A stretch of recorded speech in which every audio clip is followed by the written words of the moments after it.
Assalamualaikum warahmatullahi wabarakatuh.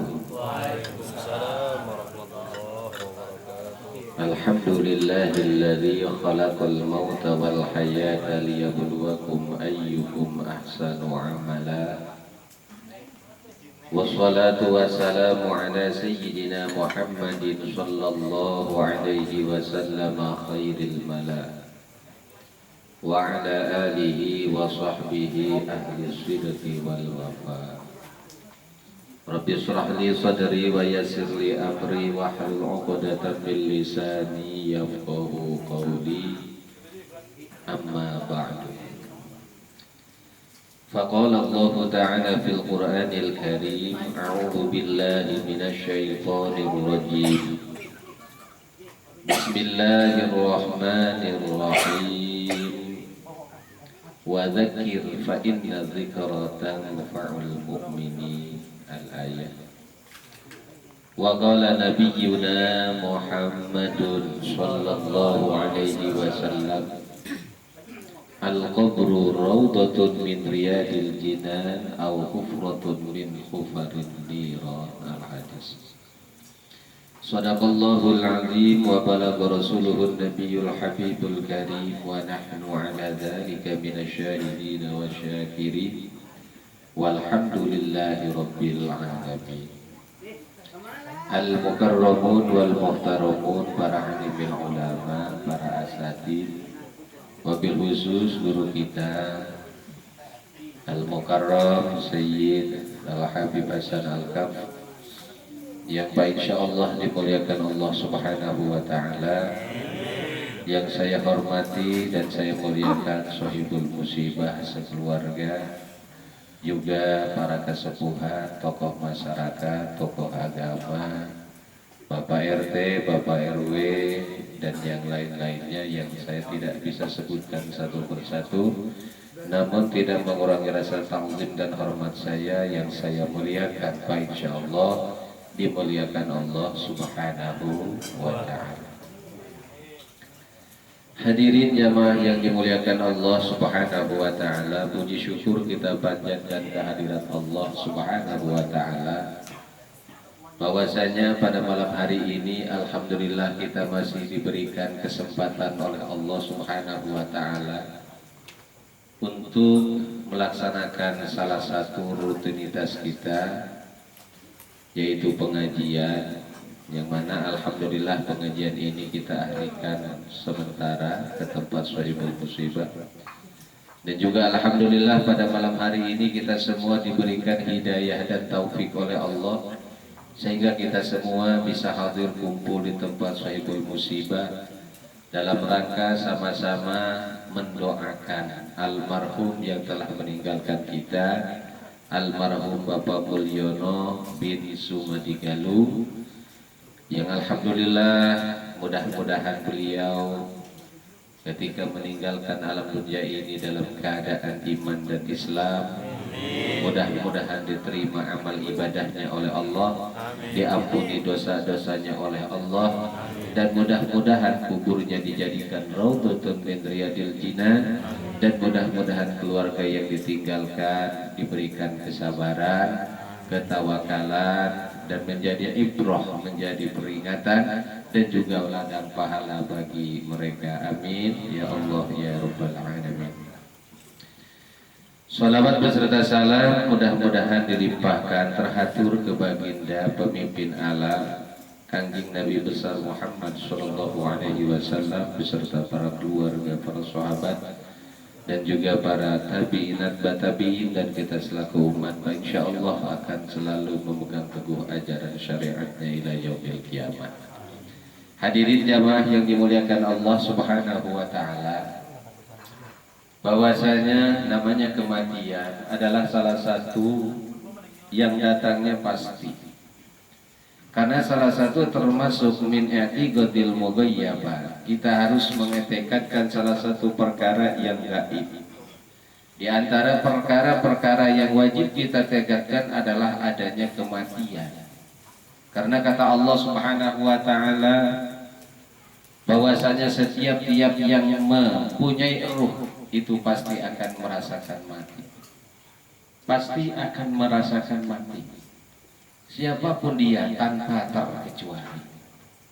Maka dengan demikian marilah kita persiapkan diri kita untuk menyambut kematian tersebut.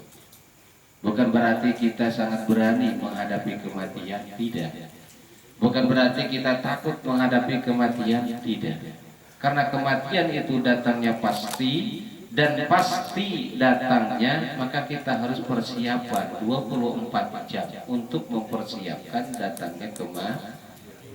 Karena kematian itu nggak melalui SMS dulu, nggak melalui paket dulu. Kalau misalkan di SMS sama malaikat Ijroil, saya akan datang mencabut nyawamu sekian lagi jam atau sekian lagi minggu, sekian hari, kita mungkin ada persiapan. Mungkin yang tadinya nggak rajin sholat, mungkin kita 1 minggu itu rajin ke masjid. Ya, orang-orang masih pada tidur, kita udah datang duluan, bahkan jam 10 udah sholat zuhur. Iya, saking nggak mau ketika dicabut nyawa tanpa ibadah. Ya, tapi acak-acakan juga, masa jam 10 sholat zuhur. Karena tidak ada pemberitahuan sebetulnya, tetapi kalau tanda-tanda memang dikasih. Salah satu tanda-tanda kematian adalah adanya sakit. Maka ketika orang tersebut merasakan sakit, itu harus siap-siap. Ya memang kebanyakan seperti itu. Tetapi zaman sekarang itu kebanyakan data bahwasanya orang yang sekarang itu banyak meninggal dalam keadaan sehat. Nah, kita takut juga, sehat mati, yang sakit mati.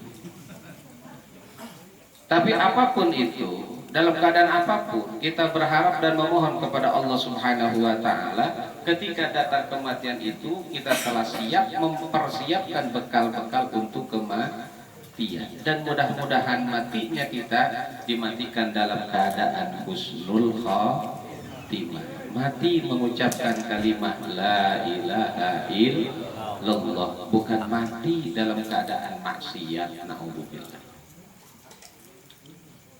Nah, kalau sekarang kan subhanallah, nyawa itu kayaknya murah banget. Gara-gara orang lain bikin kebijaksanaan, bikin keputusan, nyawa melayang. Bikin sekarang bikin keputusan yang tidak sesuai, nyawa tidak berharga. Ya, mungkin mereka sedang enak-enakan, sedang ngopi, sedang nyantai dan yang lain-lain. Mungkin sedang menonton gitu. Iya, atau mungkin sedang jalan-jalan. Ini luar biasa. Kita hidup di zaman sekarang ini benar-benar luar biasa. Sebetulnya tidak aneh kita hidup di zaman sekarang ini, karena telah digambarkan oleh baginda Rasul Shallallahu Alaihi Wasallam bahwa nanti di akhir zaman ini akan pasti terjadi. Pemimpin-pemimpin kita bagai singa, menteri-menterinya bagai serigala, dan hakim-hakimnya bagaikan anjing. Tahu anjing? Tahu anjing? Gugup. Yang penting kalau sudah dikasih tulang, ya sudah. Ya. Dan ini nyata sekarang ini. Raja-raja kita, pemimpin-pemimpin kita itu bagaikan singa. Apa karakter singa? Ya bisanya menerkam. Nggak ada singa yang ngelus-ngelus kelinci gitu kan, nggak ada. Gak ada singa yang ngelus-ngelus kijang gitu kan. Ngelus-ngelus juga kan mau diterkam. Begitu pula menteri-menterinya bagaikan serigala. Tahu serigala? Mereka bergerombol. Ketika memangsa, mereka itu bergerombol. Bikin kelompok-kelompok. Sama-sama. Begitu pula hakim-hakimnya bagaikan anjing. Sekarang yang salah dibenarkan, yang benar juga disalah. Kan yang penting mah gede duitnya.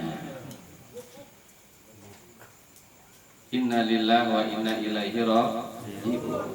Maka ketika zaman ini sebetulnya saya sangat luar biasa, karena di dalam kitab Durratun Nasir diterangkan ketika pemimpin-pemimpin tersebut zalim, ketika orang-orang kaya pada pelit, ketika penguasa-penguasa zalim, Maka kata Kanjeng Rasul ketika ditanya oleh para sahabat, apakah luar bumi itu lebih baik atau tidak daripada dalam bumi, artinya mati.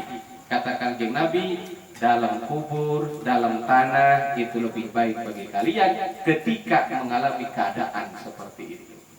Jadi sangat luar biasa, orang yang mati sekarang ini luar biasa, mulia. Ya habis nggak merasakan lagi demo. Ya, nggak merasakan lagi lockdown gitu kan. Ini kan kemarin kan viral.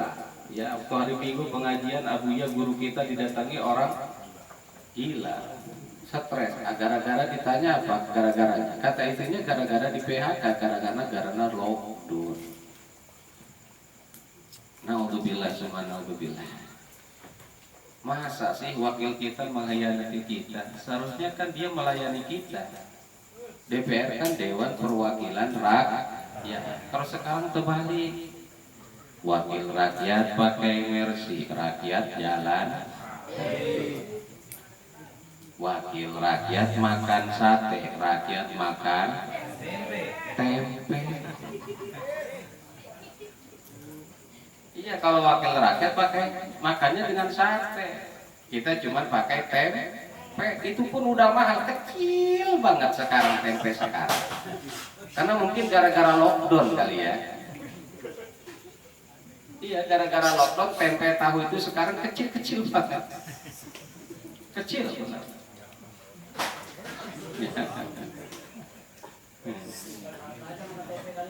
Oh, itu.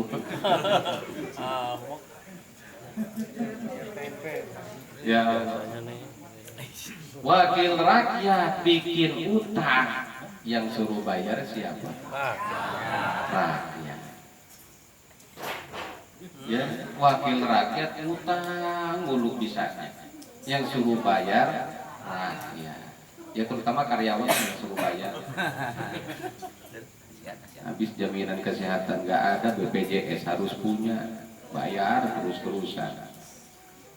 Ya, PHK sepihak, demo nggak boleh. Ini persis zaman perbudakan dulu, ya zaman perbudakan dulu itu seperti itu. Na'udzubillah summa na'udzubillah. Padahal mereka sesungguhnya tahu mungkin, atau mereka mungkin lupa. Allah Subhanahu wa taala berfirman di dalam Al-Qur'an surah Yasin, Inna nahnu nuhyil mauta wa naktubu ma qaddamu wa atharahum wa kulla syai'in ahsaynahu fi imamin mubin. Wallahu a'lamu bimuradih. Inna nahnu nuhyil mauta, sesungguhnya kami yang menghidupkan orang-orang yang telah mati. Wa naktubu ma qaddamu atharahum, dan kami akan menuliskan, dan kami telah menuliskan apa yang mereka lakukan dan mereka tinggalkan. Apa yang mereka kerjakan oleh Allah dicatat dengan melalui malaikat Munkar Nakir, tidak sedikit pun luput dari catatan malaikat Munkar Nakir. Yang mereka kerjakan, yang mereka keluarkan kebijaksanaan, itu tidak terlepas daripada catatan malaikat yang nanti akan dihujat, yang nanti akan dipertanggungjawabkan nanti di hari akhirat. Na'udzubillah summa na'udzubillah. Di dunia boleh bangga, di dunia boleh lupa, di dunia hukum bisa dibeli, tetapi nanti hukuman akhirat ada satu rakyat yang kelaparan, ada satu rakyat yang meninggal karena sia-sia, ada satu rakyat yang dizolim, maka dia akan mempertanggungjawabkan itu nanti dosa-dosanya di akhirat nanti. Naudzubillah summa naudzubillah. Di dunia boleh bebas, di dunia boleh ongkang-ongkang kaki, di dunia boleh dia beli, semuanya dia beli, hukum dia beli, tetapi nanti peradilan yang sangat adil, seadil-adilnya nanti di hadapan Allah Subhanahu wa ta'ala. Jangan dikira dia enak sekarang. Ya, ini menyangkut hak adami, saudara. Ini menyangkut hak adami. Hak Allah mudah. Kalau Allah mengampuni, selesai. Tapi kalau hak adami tidak semudah itu. Satu orang yang tidak memaafkan dia, maka selamanya dia akan masuk di dalam neraka. Naudzubillah summa naudzubillah. Tinggal kita lihat aja nanti matinya bagaimana. Ya merem kiai. Iya, maksudnya nantinya. Ya, dulu sekarang kita lagi dizalim. Pas nanti semuanya mati dibangkitkan, kita akan ketahuan. Dulu itu presiden saya. Itu dulu menterinya. Itu dulu polisinya. Itu dulu kiainya yang ngedukung. Ya, vaksin tidak halal pun dihalalkan, nggak apa-apa. Nggak apa-apa, vaksin yang nggak halal nggak apa-apa. Darurat karena corona jadi mana? Pasar Kemis zona merah. Pasar Kemis zona merah. Ya pasti zona merah. Orang bengek masuk corona, bersin masuk corona, orang meriang dikit masuk corona. Ya, orang nggak punya duit udah masuk corona. Pasar Kemis zona merah.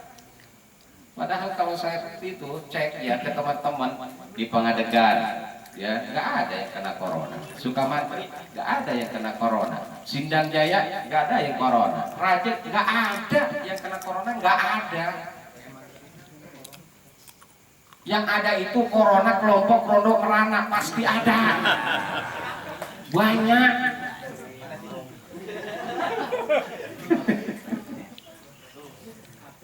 Yang ada corona kelompok Rondo Merana. Ya Allah. Itu kan tugas-tugas kita menolong mereka. Habis siapa lagi? Kalau bukan kita siapa lagi yang mau nolong? Maka sering-seringlah nengok corona. Tapi jangan bilang-bilang yang di rumah, bahaya. Hadirin jamaah yang dimuliakan Allah Subhanahu wa taala.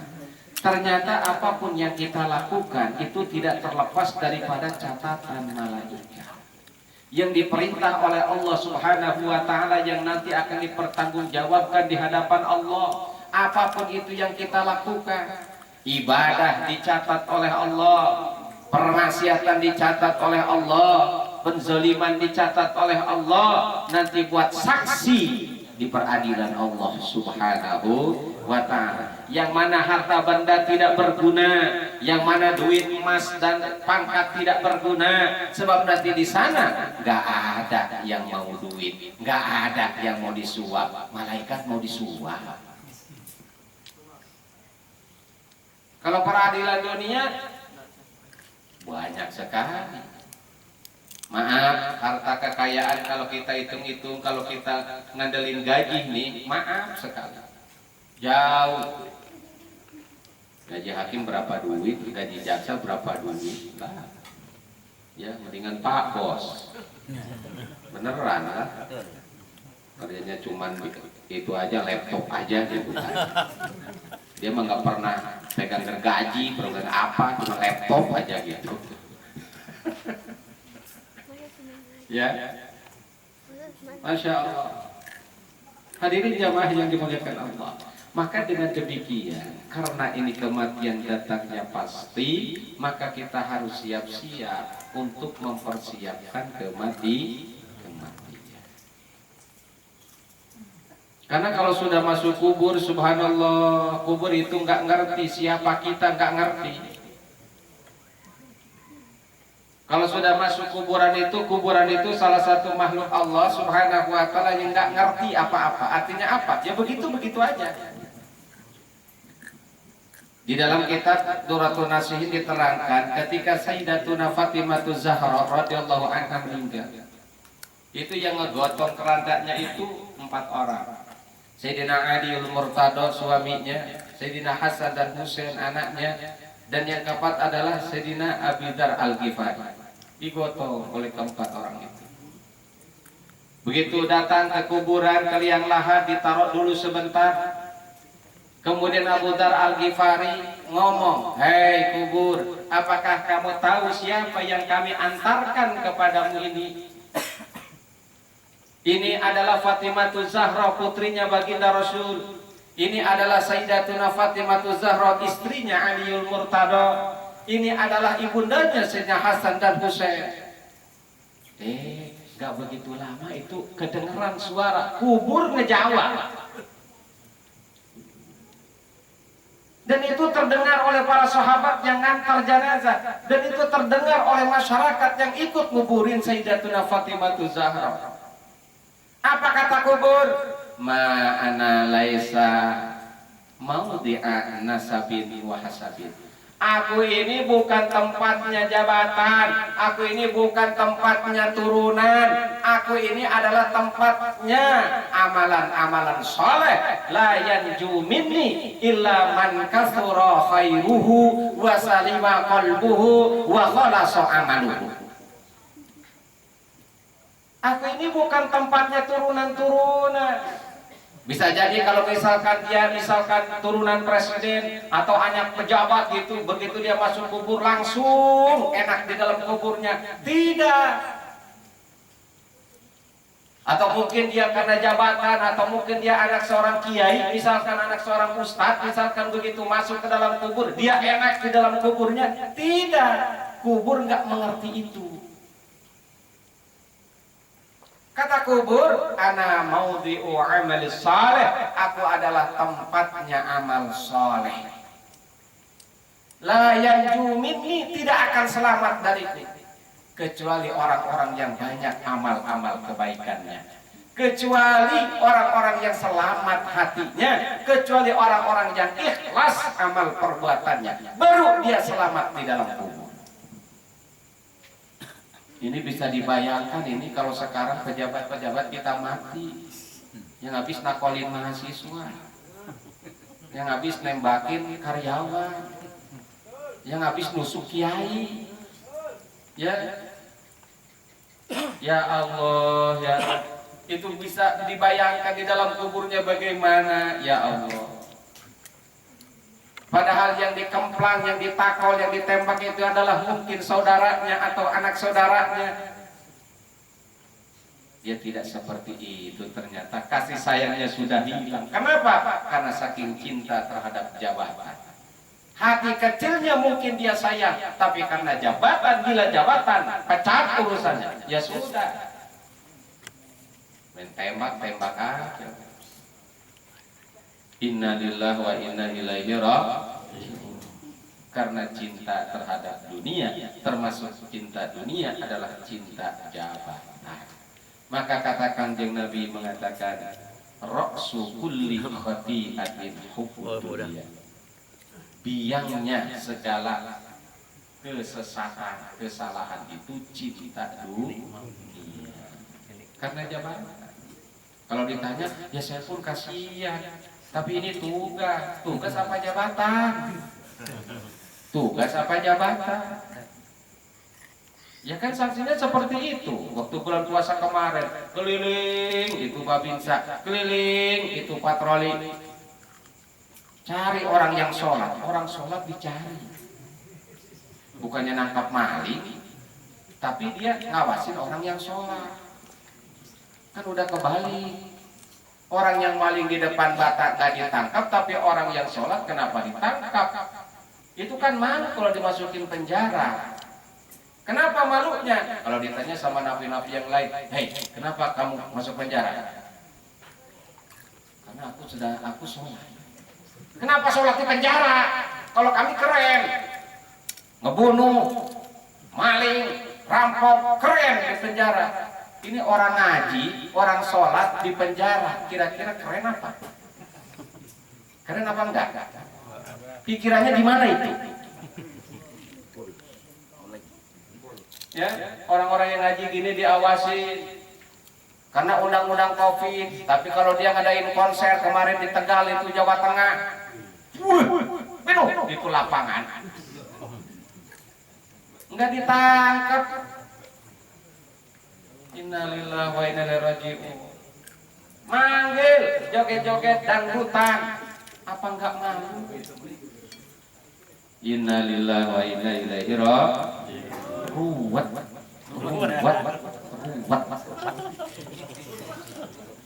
Mau dibawa kemana rakyat ini? Ya. Sementara anak-anak kita sekarang ini bodoh-bodoh. Ya. Sekarang suruh online belajar. Online. Anak 4 itu harus punya masing-masing HP 4. Pulsa harus beli. Orang tuanya kagak ngerti HP Android. Kalau laki-laki kan kerja, itu yang ada kan ibu-ibu ribut sama anak-anaknya.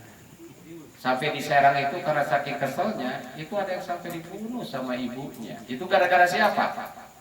Gara-gara siapa? Kebijakan yang tidak sesuai.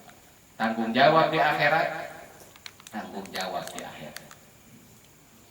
Ya, orang pintar bisnis gak suruh ya ngurus pendidikan, ya nggak bakalan nyambung. Kalau otak bisnis pasti bisnis terus, nggak ngurusi masalah pendidikan. Yang ada di otaknya itu duit dan duit. Coba kalau misalkan sekarang SD berapa puluh juta, SMP berapa puluh juta, SMP berapa puluh juta pelajar, satu hari 10.000 aja beli kuota, 400 miliar itu kurang lebih per hari, 400 mil, boro-boro miliaran, tus juta juga nggak pernah lihat kita main itu duitnya gimana gitu. Kalau Pak Bos mungkin udah ya. Kita nggak tuh lihat miliar tus lah. Cerita doang. Itu kan banyak yang ribut dengan ibunya. Ya. Itu bikin bodohnya begini, anak saya aja begini nih, matematika gitu kan. Dia tinggal apa namanya? Beli aplikasi itu tuh, apa namanya? Brandy atau apa tuh? Brandy apa? Ada aplikasinya. Jadi per tinggal itu aja. Anu thread pencet udah jadi tulis. Ini bodoh banget. Kalau misalkan ada esai nih, ada esai ataupun ABC saja, udah langsung dia HP harus ada 2. Ini pertanyaan ini, udah langsung ngomong itu kan, pencet. Oke Google, dia ngomong itu, anu. Terus kemudian jawabannya, menurut Brandly Wikipedia, jawabannya anu, tulis. Bodoh. Nggak berpikir. Maka saya suka ngeliat gitu kalau anak lagi innalillahi, benar-benar luar biasa. Pembodohan. Kan nggak mikir gitu kan. Jadi akhir kemudian ketergantungan dengan HP atau Mbak Google. Nanti gurunya cium tangan ke HP. Bisa jadi cium tangan nanti ke HP gitu kan. Coba. Sementara mall dibuka, sementara pasar dibuka, tempat wisata dibuka, kenapa sekolah enggak dibuka? Anak kecil walaupun mati juga dia nggak punya dosa. Beda dengan kita, ya nggak ada anak kecil kena corona, nggak ada. Walaupun di Cina itu anak kecil itu nggak ada.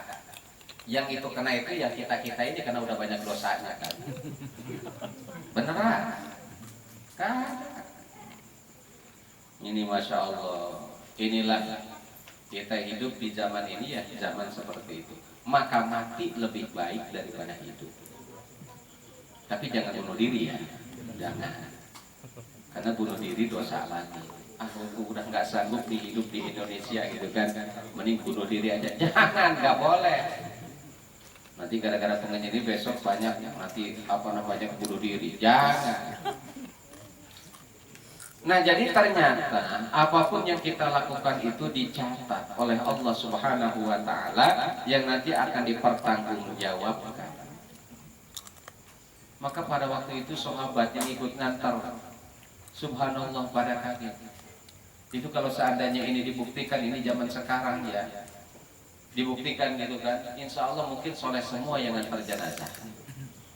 Itu karena dengar langsung sahabat dengar. Itu kubur ngomong, karena